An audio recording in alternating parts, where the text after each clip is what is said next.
आजचा व्हिडिओ आवडल्यास लाईक व सबस्क्राईब करून आयकॉन बेल दाबून सर्व ग्रुपवर शेअर करायला विसरू नका।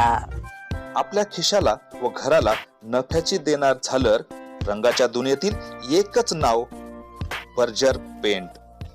अधिकृत विक्रेते हिंगणे मेजर, Berger paint, Kothari heights, Delhi वेशीजवळ श्री। नमस्कार, आपणा सर्वांचं दक्ष टाइम 24 लाईव्ह मध्ये सहर्ष स्वागत। मित्रांनो, दक्ष टाइम्स नेहमीच सामाजिक हिताकडे लक्ष ठेवून बातम्या करत असतं। मध्यंतरीच्या काळामध्ये खरं तर श्रीमंत नगरपालिकेची निवडणूक पार पडली आणि ह्या निवडणुकीच्या रिंगणामध्ये जे उमेदवार होते हे बहुतांशी भारतीय जनता पक्षानं महिला उमेदवार दिल्या होत्या।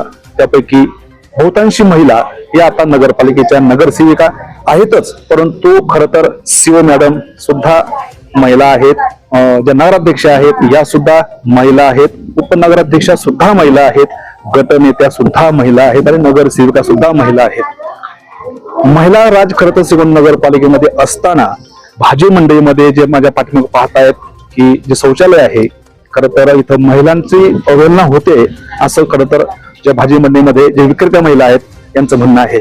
कारण काही दिवसांपूर्वीच आम्ही स्वतः समक्ष भेटून जे सीओ मॅडम नंतर कामकाज पाहता ते ओएस जवक साहेब यांच्या कानावर ही गोष्ट घातली। त्यांनी तातडीनं जे स्वच्छता जे अधिकारी आहेत त्यांना सुद्धा सांगितलं, त्यांनी सुद्धा तात्काळ हे सगळं दुरुस्त करण्याची स्वच्छता करण्याची हमी दिली, परंतु अद्याप कोणत्याही पद्धतीनं हे स्वच्छ केलेलं नाही।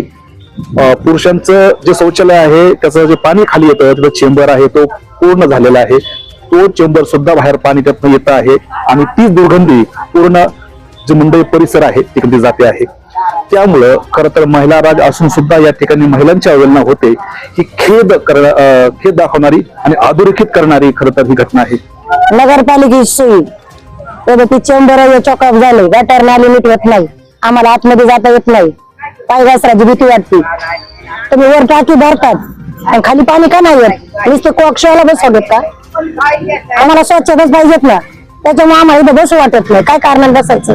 आम्ही लंगडे गुडघे आपण तिथं पाणी सुद्धा नाही टॉयलेटला आणि टाक्या दिसाड मारतात, फक्त लोकांना दिसतात पाणी पडलं पण खाली कॉक बंद आहेत। याला काय पर्याय? नगरपालिकेने स्वच्छता करावं ना। ते मग आम्ही वर्षापासून सांगतो, कोणीच नाही ऐकलं, आधीच्यांनी बी नाही ऐकलं, आताची बी ऐकणार। ते कवर सांगायचं? माझ्या मालकाने कधी सांगितलेलं 2 वर्षापूर्वीपासून तुम्ही टाक्या बांधल्या पण खाली पाणी आहे सोयीचे। आम्ही लंगड्या पाण्यावर कसं जायचं आतमध्ये? आहे का पाण्यात सोयी? टॉयलेटला गेला आम्हाला मैत्रिणीच्या घरी जायला लागतं साठी, तर आतमध्ये जाता येत नाही आणि पाय जर घसरले पडलं काय करायचं? गायकवाड बाई पडली होती हौदात पाय घसरून, त्यावेळेस आम्ही गप बसलो। त्याला कोण जबाबदार? कोणची मांडव कोणची त्यामुळे द्यायला बसायला ते सगळे सांगते पाणी नाही इथं, स्वच्छता नाही, तुम्हीच कसं बसतात? आम्ही कसं यायचं इथे? तुम्ही बसा का? आम्ही म्हणते वाज घेत तिथं पुढे घरी बाया बसता तर त्यांना वास येतोय, नाही बसू शकत ते। तुमचं काय येतं अडवणं, मग फक्त आतमध्ये बसा। आम्ही 4 लोक आतमध्ये बसलो तुम्हाला बरं वाटतं? आम्हाला नका गिरायक व्हायला। आणि म्हातारे माणसं येत, आम्हाला वर जाता नाही येत, खाली स्वच्छता नाही, लय वास येतो वर जाताना। टाकी भरती पण पाणी खाली येत नाही, फार बंद केलेलं आहे। आमची सोय करा, चांगली स्वच्छता करा। मग स्वच्छता नाहीये वॉशरूमला, अजिबात स्वच्छता व्हावी, पाणी नाहीये वरती, त्यामुळे पाणी टाकायला पाणी नसतं, स्वच्छ करीत नाहीत। चेंबरचं लॉक झालंय तिथं, ती चेंबरची सगळी गाडी येते खाली, सगळं स्वच्छ व्हावं एवढंच, दुसरं काय तर सोय नाही कशाची, पाणी नाही, टाक्या भरतात खाली पाणी नळ बंद केल्यात। आम्ही जेवण करतो पाठीमागे गाण कसते बघा, पाय घसराची भीती वाटते तिथं। नुसती निवडून आम्हाला मत द्या, काय उपयोग आहे तुम्हाला मत देऊन? इथं 4 बाया बसतात त्याचीच बसू नाही इथं, कसं मालिकाचा कसं काय करायचं घाणी बसल्या बसून? त्याच्यामुळे म्हणलं इकडे थांबायला लोक तोट्या बसल्यात, पण ते नळाला खाली पाणी का नाही येत? कशाला मग बसल्यात नळ आतमध्ये? सुविधा काहीच नाही, हापसी द्यायला पाणी नाही, हापस नाही इथं, हापशी सोय करावं, कारण माणसं घेते पाणी पियाला, कशाला भाजी मारायला। आम्ही संडास बांध राहतात पाणी उपसून, ते बी खाली गेला एखादी बाई पडलं तर कुठला भाव जायची? त्याला जबाबदार कोण आहे?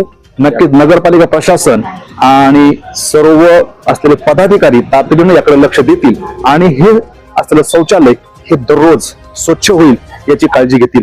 कारण इथं सुद्धा खरं तर जे विक्रेते आहेत हे न बसण्याचं हे सुद्धा कारण म्हणावं लागेल, कारण इथं स्वच्छता गृहाची स्वच्छता राखली जात नाही आणि त्यांना स्वच्छतेसाठी कुठे जावं हा सुद्धा प्रश्न पडतो. त्यामुळं इथं जर खरं तर संख्या वाढायची असेल, विक्रेत्यांनी इथं जास्तीत जास्त यायचं असेल तर हा भाग स्वच्छ दररोज होणं गरजेचं आहे. नक्कीच याकडं नगरपालिका प्रशासन आणि सर्व पदाधिकारी लक्ष देतील हीच अपेक्षा.